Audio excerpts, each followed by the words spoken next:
Good morning everyone. I am Dr. Latika Verma, Associate Professor, Department of Psychology, MM महिला college आरा। आज का जो topic है जो हम लोग डिस्कस करने जा रहे हैं वह कॉसी एक्सपेरिमेंटल डिज़ाइन। पिछले वीडियो में हमने एक्सपेरिमेंटल डिज़ाइंस के बारे में बतलाया था कि experimental design, randomised experimental design क्या होता है और उसके क्या क्या एडवांटेजेस हैं, डिसएडवांटेजेस हैं। आज हम लोग पढ़ेंगे कॉसी एक्सपेरिमेंटल डिज़ाइन का जो मेन कंसेप्ट है उस पर हम लोग प्रकाश डालेंगे। ये एक पोस्ट ग्रेजुएट कोर्स का सिलेबस में आता है ये, और ये पेपर का नाम है रिसर्च मेथोडोलॉजी, जो कि CC3 और यूनिट 2 में है। और पोस्ट ग्रेजुएट के साथ साथ इसको हम लोग अंडर ग्रेजुएट कोर्स में भी पढ़ते हैं। Meaning of quasi experimental design. Meaning यानी कि इसका अर्थ ये एक्चुअली क्या होता है। A quasi experiment is an empirical interventional study used to estimate the causal impact of an intervention on target population without random assignment। जैसे कि पिछले वीडियो में हमने बतलाया रैंडमाइज्ड एक्सपेरिमेंटल डिज़ाइन, तो उससे और इसमें अंतर है। अंतर ये है कि जो कॉसी एक्सपेरिमेंटल डिज़ाइन होते हैं वो बिल्कुल उसमें रैंडमाइजेशन नहीं होता, जबकि रैंडमाइज्ड एक्सपेरिमेंटल डिज़ाइन में रैंडमाइजेशन होता है। यानी कि जो भी सब्जेक्ट, जो भी ग्रुप हम लोग बनाते हैं उसमें हम लोग रैंडम मेथड का यूज़ करते हैं। कैंपबेल एंड स्टैनली, इन्होंने एक्सपेरिमेंटल डिज़ाइन को दो भागों में विभाजित किया। पहला उन्होंने कहा ट्रू एक्सपेरिमेंटल डिज़ाइन और दूसरा कहा कॉसी एक्सपेरिमेंटल डिज़ाइन। तो वास्तविक प्रयोगात्मक अभिकल्प यानी एक्सपेरिमेंटल डिज़ाइन उसे कहते हैं जिसमें इंटरनल वैलिडिटी की संभावना रहती है, और यहाँ प्रयोज्य का चयन रैंडम मेथड के आधार पर किया जाता है और इसी आधार पर उन्हें विभिन्न समूहों तथा अवस्थाओं में विभाजित किया जाता है। यानी कि जो एक्सपेरिमेंटल डिज़ाइन होते हैं उनको हम लोग रैंडमाइज्ड वे में हम लोग प्रयोज्यों को सेलेक्ट करते हैं और उसको हम लोग ग्रुप में विभाजित करते हैं या डिस्ट्रीब्यूट करते हैं। इसके जस्ट ऑपोजिट, इसके जस्ट विपरीत जो कॉसी एक्सपेरिमेंटल डिज़ाइन होता है जिसमें प्रयोज्यों का चयन तथा विभाजन, मतलब सिलेक्शन और उसका डिस्ट्रीब्यूशन जो होता है वो रैंडमाइज्ड मेथड के आधार पर नहीं किया जाता। अतः जो कॉसी एक्सपेरिमेंटल डिज़ाइन है के लिए रैंडमाइजेशन आवश्यक नहीं होता है, जबकि वास्तविक यानी कि ट्रू एक्सपेरिमेंटल डिज़ाइन के लिए यह आवश्यक है। तो ये अभी हमने जो पढ़कर आपको सुनाया था कि टारगेट पॉपुलेशन जो हमारा होता है उसमें से हम लोग सेलेक्ट करते हैं, रैंडम असाइनमेंट उसमें हम लोग नहीं यूज़ करते। एक उदाहरण के रूप में किसी व्यापार संगठन या समझ लीजिए कोई बिजनेस ऑर्गेनाइजेशन है में कर्मचारियों को विभिन्न समूहों में विभाजित अगर करना हो तो हम लोग रैंडमाइज्ड विधि के द्वारा ये संभव नहीं हो सकता है। तो इसके लिए हम लोग कॉसी एक्सपेरिमेंटल डिज़ाइन का ही प्रयोग करते हैं और इसको व्यवहार में लाते हैं, ये तभी संभव हो सकता है। और इसके कई प्रकार भी होते हैं जिसको हम लोग बाद में पढ़ेंगे। सबसे पहले हम इसका कंसेप्ट समझ लें। A quasi experimental design is one that looks a bit like an experimental design but lacks the key ingredient random assignment. अभी अभी हमने आपको बताया कि कॉसी एक्सपेरिमेंटल डिज़ाइन और प्योर एक्सपेरिमेंटल डिज़ाइन या ट्रू एक्सपेरिमेंटल डिज़ाइन में दोनों दिखने में बिल्कुल एक समान ही होते हैं, क्योंकि उसका जो भी क्राइटेरिया है बाकी सब समान है। जो भी हम लोग सिस्टमैटिक वे में जो स्टडी करते हैं, जो उसका डिज़ाइनिंग करते हैं, everything is the same, but the key ingredient जो कि यहाँ पर नहीं होता कॉसी में, वो है रैंडम असाइनमेंट। बिल्कुल नहीं होता, और इसलिए इसको कॉसी या अर्ध, हम कह सकते हैं अर्ध प्रयोगात्मक डिज़ाइन इसको हम लोग कहते हैं। Definition of definition of quasi experimental design हम लोग आज यहाँ पर डिस्कस करते हैं। Quasi experimental research involves the manipulation of an independent variable without the random assignment of participants to conditions और ऑर्डर्स ऑफ कंडीशंस। यानी कि यहाँ पर जितने इंडिपेंडेंट वेरिएबल को हम लोग मैनिपुलेशन करते हैं या फिर ग्रुप में उसको इंट्रोड्यूस करते हैं, इंड्यूस करते हैं, लेकिन यहाँ पर किसी तरह का कोई भी पार्टिसिपेंट्स को हम लोग रैंडम असाइनमेंट के द्वारा सेलेक्ट नहीं करते हैं किसी भी कंडीशन में।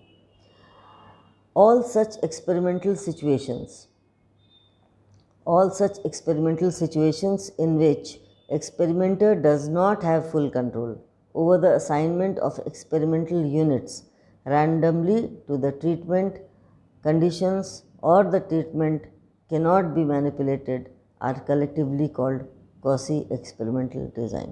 ये ब्रूटा महोदय ने ये कहा है ये बात कि ये क्या होता है Cauchy एक्सपेरिमेंटल डिज़ाइन में। इसमें जितने भी एक्सपेरिमेंटल सिचुएशंस होते हैं, कंडीशंस होते हैं जहाँ पर एक्सपेरिमेंटर जो है वो उसका फुल कंट्रोल नहीं होता, और कहाँ नहीं होता, over the assignment of experimental units randomly to the treatment condition of the और the treatment can not be manipulated. यहाँ पर मैनिपुलेशन ऑफ द ट्रीटमेंट नहीं हो सकता है, और ये कलेक्टिवली इसको सारे चीज़ों को मिला के इसको हम लोग Cauchy एक्सपेरिमेंटल डिज़ाइन का नाम देते हैं। पर्पस क्या है इसका, क्या लक्ष्य है, क्या इसका पर्पस है, उद्देश्य क्या है। Purpose of Cauchy experimental design. Cauchy experiments are studies that aim to evaluate interventions but that do not use randomization। जो कि हमने पहले बताया है कि जो इंटरवेंशन हम लोग करते हैं उसमें किसी तरह से रैंडमाइजेशन की आवश्यकता नहीं पड़ती और ना ही हम लोग यूज़ करते हैं। Similar to randomised trials, Cauchy experiments aim to demonstrate causality between an intervention and an outcome।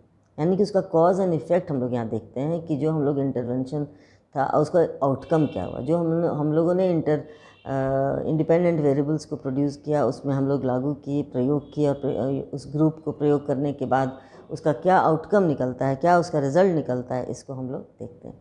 Cauchy experimental studies can use both pre-intervention and post-intervention measurements as well as non-randomly selected control group।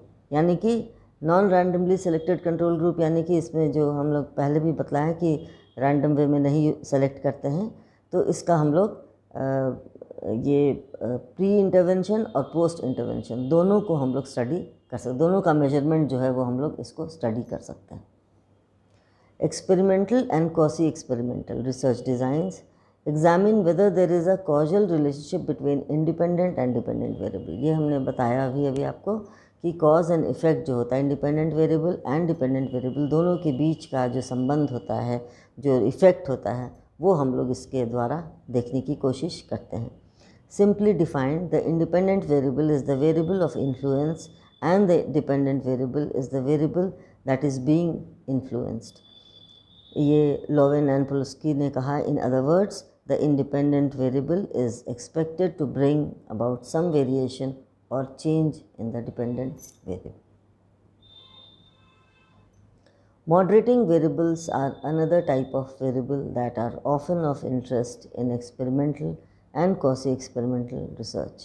Moderating variables are defined as variables that modify the relationship between an independent variable and a dependent variable। ये moderating variables भी होते हैं जो कि modify करते हैं relationship में किन दोनों का, इंडिपेंडेंट वेरिएबल का और डिपेंडेंट वेरिएबल का। तो इस तरीके से हम लोग देखते हैं कि मॉडरेटिंग वेरिएबल का भी इम्पोर्टेंस काफ़ी इसमें पड़ता है। Non experimental designs can also be used to investigate cause effect relationship between independent and dependent variables. तो ये नॉन एक्सपेरिमेंटल डिज़ाइंस जो है वो उसको भी हम लोग यूज़ कर सकते हैं, क्या इन्वेस्टिगेट करने के लिए, cause and effect between the dependent and the independent variable. But there are a number of defining features that mark true experimental research।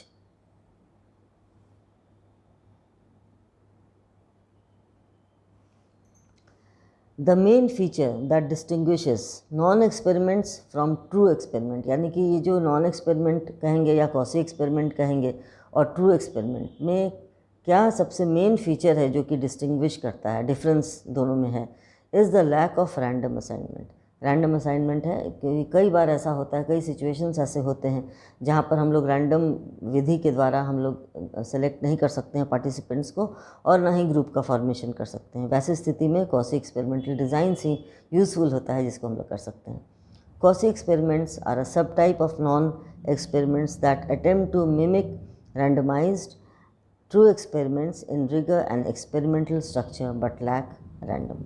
बिल्कुल सही बात है, इसको हम लोग अभी बताए थे। Random assignment Quasi experimental studies do not require a true control group but may include a comparison group. A comparison group is an additional experimental group that receives a different experimental treatment. यानी कि अगर समझ लीजिए हम लोग compare करना, अगर 2 या 3 या 4 ग्रुप हम लोग बनाते हैं और उसमें इंडिपेंडेंट वेरिएबल्स के बीच में कंपैरिजन करते हैं कि अलग अलग ग्रुप में अलग अलग इंडिपेंडेंट वेरिएबल का हम लोग अमाउंट या उसका स्ट्रेंथ या उसको हम लोग प्रोड्यूस करते हैं, डिफरेंट नेचर से प्रोड्यूस करते हैं, तो उसका क्या प्रभाव पड़ सकता है और उसका क्या रिज़ल्ट है, तो इसको हम लोग एक कंपैरेटिव स्टडी भी कर सकते हैं। तो इस तरीके से हम लोग क्वासी एक्सपेरिमेंटल डिज़ाइंस को हम लोग random without using random method हम लोग सेलेक्ट करते हैं और बड़े बड़े इंस्टीट्यूशंस में, बड़े बड़े ऑर्गेनाइजेशंस में या जहाँ पर हेट्रोजेनियस जो पॉपुलेशन होता है हमारा, वहाँ उस स्थिति में क्वासी एक्सपेरिमेंटल डिज़ाइन ही सबसे ज़्यादा महत्वपूर्ण और सबसे ज़्यादा उपयोगी समझा जाता है।